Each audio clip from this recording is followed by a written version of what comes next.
Hi, and thanks for logging on to the Daily DVAR, and here's a brand new Halacha for you, and it's for Thursday the 3rd of December. First of all, I want you to be reminded of a switch over in our davening that's going to take place on Saturday night.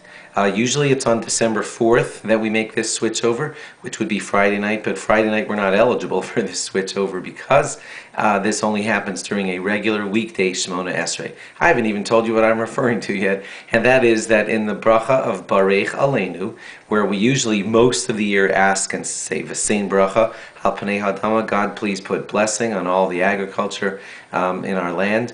We don't say that starting on December 4th.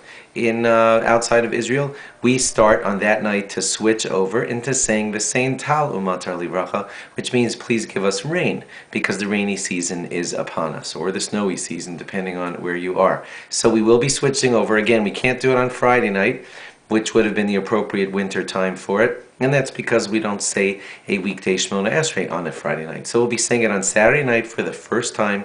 That's V'sein tal umatar livracha. Okay, I'll remind you again and tell you more laws about that when Saturday night and Sunday arrives, but meanwhile, one more Hanukkah law for you, and that is that when you put your menorah out to show the world that it's Hanukkah, you should be very careful to have it be apparent that you're doing this for Hanukkah and not for other reasons. You see that as a recurring theme in many menorah laws. Therefore, when you put out the menorah, make certain that it's not the light of the room. In other words, it's a good idea if other lights are on in the room. That way no one's going to mistakenly think that that menorah is the light of the room.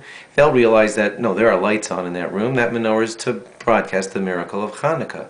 And therefore, it's a good idea to have some lights on in the room. If you want to have the lights off in the room, it is okay, because we also fulfill this very same law with the shamash, that extra candle that sits atop all of the others.